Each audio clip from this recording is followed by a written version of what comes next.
Welcome back to the League-Kempner house. I had a request to do a video about the fireplaces, and I thought that was a great opportunity to take a break from the structural mess that we've been working through on this house and get into some of the wonderful features of the interior of the house.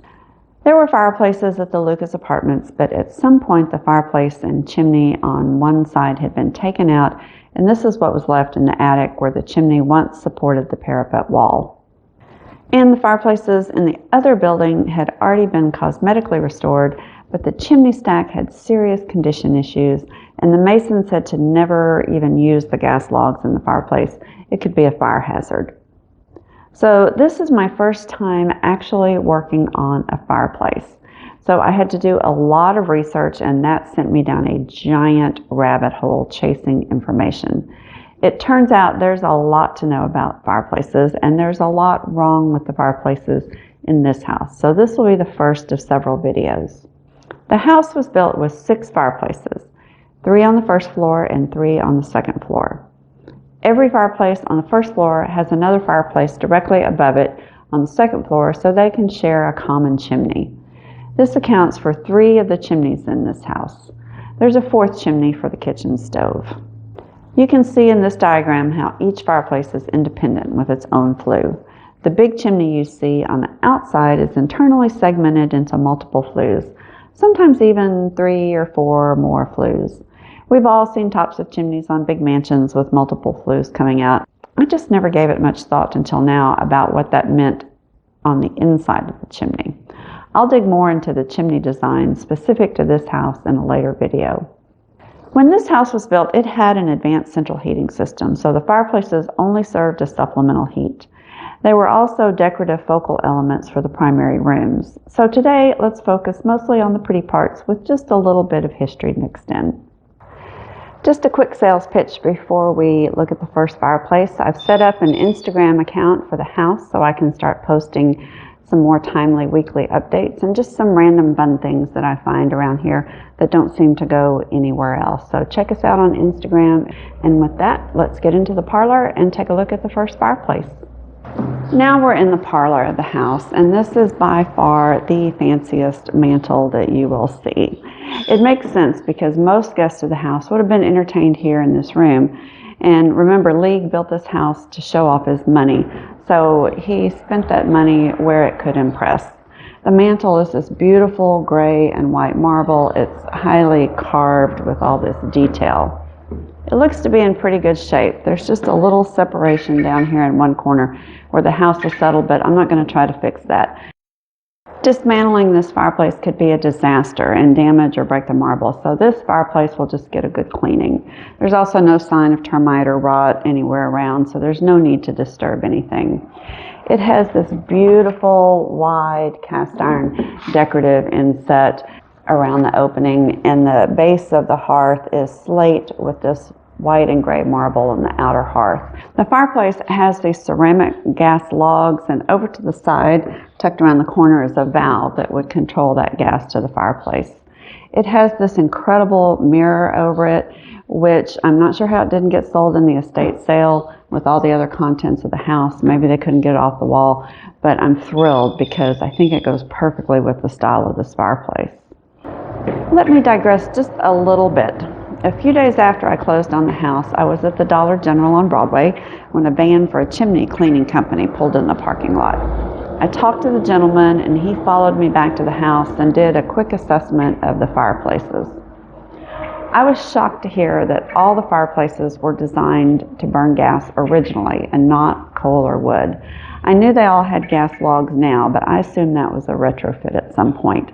He even thought that the gas logs could be original from the construction of the house in 1893. Thinking about it, it made a lot of sense. The Gulf Coast prairie, and particularly Galveston Island, didn't have a lot of trees for firewood. Burning coal was messy. And in 1856, Galveston was the first city in Texas to have gas street lights. And shortly after that, most homes had extensive plumbing inside for gas lighting. Gas heating wasn't far behind. And remember, J.C. League had this house built with the latest technologies available. So it makes sense that these fireplaces were planned to always be gas. Gas fireplaces also don't have to handle the high heat or sparks caused by wood or burning coal, so there's more choice of material and decoration to use in the fireplace itself. Once I knew that, I knew what I was looking for, and some of these things became obvious. The thing that intrigued me the most was that the gas logs could be original. According to most secondhand sources, ceramic gas logs didn't show up until around 1895, 2 years after this house was completed. I couldn't see any manufacturer's marks, so I started researching original documents like patents. The first patent shows up in 1888. A gentleman named Quincy Backus applied for a patent for gas-burning logs made out of cast steel. Interesting tidbit, this guy also worked on the development of the modern ratchet wrench, vices, and some other cool stuff. He was sort of a serial tool inventor. I was able to find advertisements in trade journals promoting gas logs starting in 1895. This gave me some validity to the 1895 being the first available ceramic logs, 2 years after construction of this house. The fireplaces probably had an insert something like this originally. These inserts appeared much, much earlier. I know they're very old, but I'm still trying to track down the exact age of my logs. Directly above this parlor fireplace is the fireplace in the big west bedroom. This fireplace had simple white tile and a wood mantle. It doesn't look so good right now, so let's take a look at a before photo. My favorite feature of the fireplace, and maybe in this house, is the tile used for the hearth. J.C. League's daughter was named Daisy, and the hearth has these wonderful flower tiles that I'm sure were selected because it reminded the Leagues of daisies. I searched for the manufacturer of the tile on the internet and found this catalog from 1893 that has the exact tile. I am so in love with the catalog cover. Here's the page with the tile. I was really excited to find this. Now I can be confident that this fireplace tile was original to the house and it was not redone in the 1920 remodel. And it's just so touching that they selected a daisy pattern tile for their daughter's bedroom. This is the library fireplace, and for me, it's the prettiest one in the house. I apologize because there's no natural light in this room. It's all boarded up and it doesn't video as well. But I think you can still see that this mantle is great. It's cast in plaster and it has all this wonderful detail, and in the middle is this frieze that I like to call my brawling babies. This one's riding piggyback, this one's kicking another guy, there's some wrestling going on, and these guys are just resting under a tree. You can also see a lot of condition issues. There's breakage, there's decay. This area is very chalky and crumbly, and I think the damage was probably caused by a combination of being heated and cooled repeatedly and just the high humidity levels in the air. There's no sign of a specific water leak like in Uncle Lee's bedroom. I think it's just the harsh climate of the Gulf Coast. The firebox is lined with tile, and the back hearth is tile, the front is marble, and it's got this great basket of baked coal. There's a chance that this coal basket is original. These were made well before the gas logs. It's on these little wheels, which I'm not sure why, because the gas piping is rigid and the basket can't move. It has this fleur-de-lis pattern detail on the back, and these are either lava rocks or ceramic made to look like coal.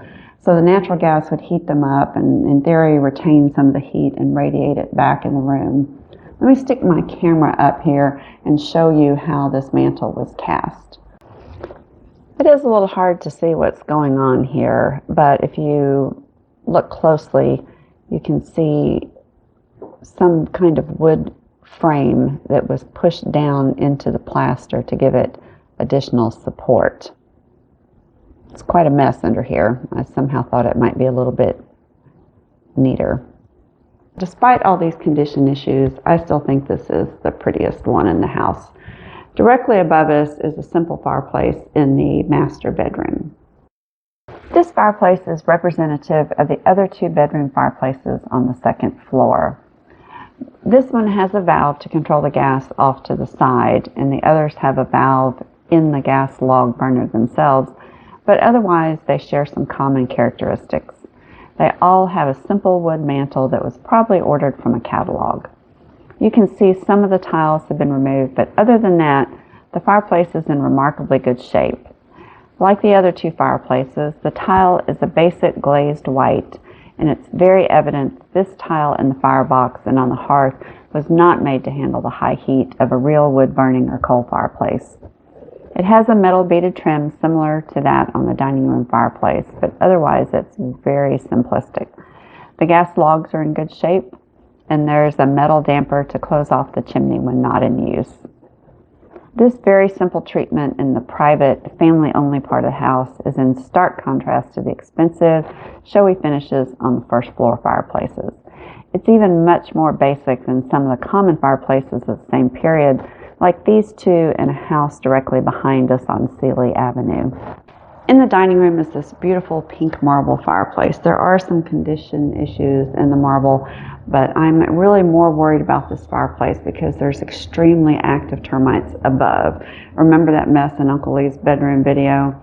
Here's a picture of that fireplace before all the demolition took place. That fireplace is directly above this one.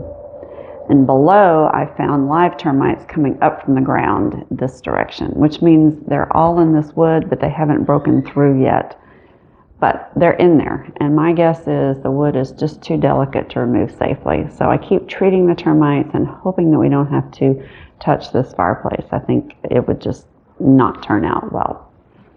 The stained glass company pointed out to me that this mirror has these deep 1.5-inch hand beveled edges. They just oohed and awed and took lots of pictures. I probably would have never appreciated that detail had they not pointed it out. I noticed that each trade tends to gravitate towards the things in their field that they're familiar with. Let's take a detailed look at the firebox area in this fireplace. You can see that it's different than the other two in that it's not lined with brick. It has this wonderful stamped metal lining and this gorgeous bead trim. It's in rough shape, but that can all be repaired and put back. It also has the gas logs. In this case, the valve for the gas is right here on the front, so it's easy to get to and light. And it has these wonderful wrought twisted andirons with this cute heart detail on top. You can see the back hearth is brick, but the front hearth is that same gorgeous pink marble. And it's interesting because the marble on the floor is actually in better shape than the marble on the surround itself. The mantle has got a lot of carving. It's got this great egg and dart and some leaves. And then I never noticed before until I was filming with my light, but it's got this wonderful carving up here on the top. It's so dark in this room, I never noticed that before. This fireplace was obviously done in the wood to match the extensive paneling and wainscoting in the dining room itself. And just like the other two fireplaces on the first floor, it's pretty fancy, unlike the very simple fireplaces we saw in the bedrooms. That's it for now. Thanks for watching and being so patient as I work through all the problems with this house. The timeline to finish is measured in years, and there's still so much to be done. So if you'd like to be notified when new videos are posted, please subscribe and be sure to like all the videos to help other old house fans find us on YouTube. I've also started an Instagram account for the house to post quick updates and random fun things about the house. So check that out too. This amazing house needs so much work. The problems with the fireplaces are just the tip of the iceberg. The League-Kempner House is a 501c3 nonprofit dedicated to returning this amazing house to its original glory. All that work is being documented here on YouTube, and you don't want to miss out on all the trials and tribulations as we tackle some big issues. Also, check out our website, League-Kempnerhouse.org, for all the ways you can support this house, either through a donation or as a volunteer. Thanks for watching, and I hope to see you next time here in Galveston, Texas.